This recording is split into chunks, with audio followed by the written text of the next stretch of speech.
Hello, welcome to No Inches DIY. Here we are at a new project. It's another George Nakashima coffee table, this time made out of the same slice of wood as the other one.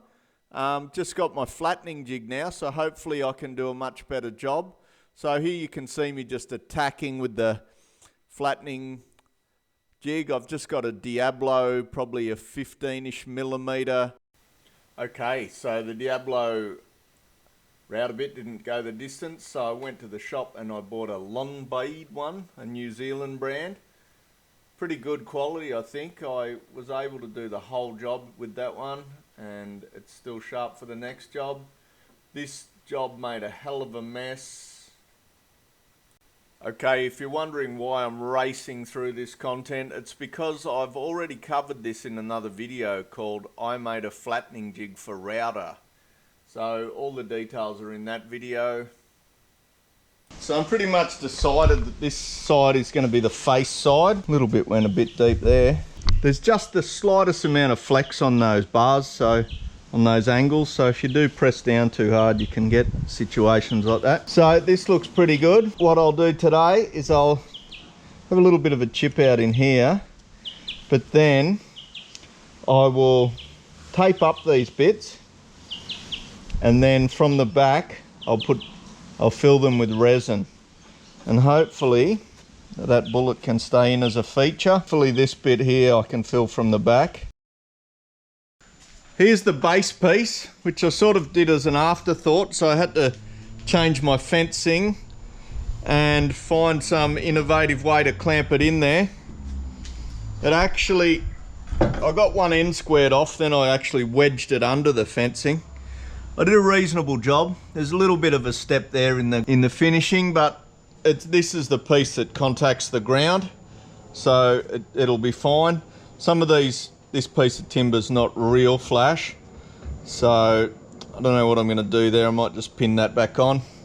And then this whole area, including my other car, is absolutely covered in red dust, so I think I'm going to push everything out onto the lawn and give everything a good old hose down.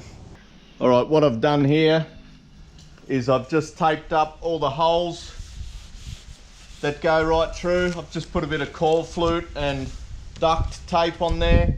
The duct tape's just to hold it in place while I flip it over so they don't move. This one can leak out the side. Might actually get a big clamp and put that on there.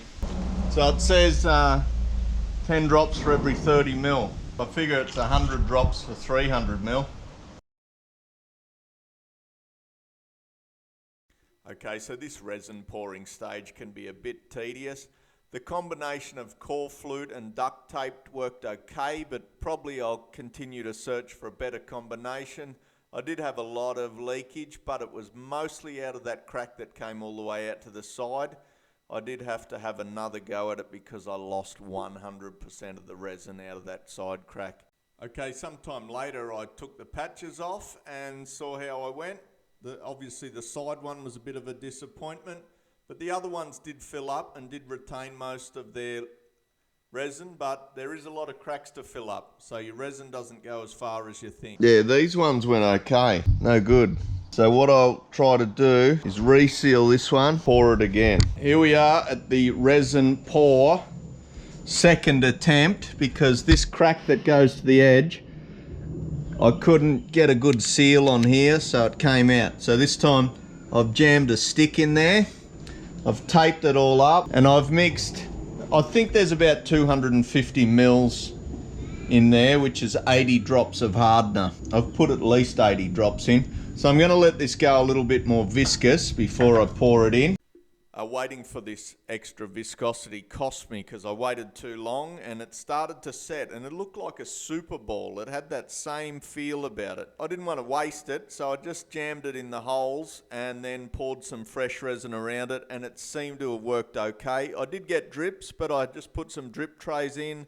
I just kept putting the resin that leaked out, I just kept jamming it back in, and eventually we got all the voids filled up, and it was a lot of mucking around, but that's resin for you. The tabletop finishing has yet to come, and I've just got to put the thing together after that, so it should be probably one more day on this project and it should look good. Join me for that.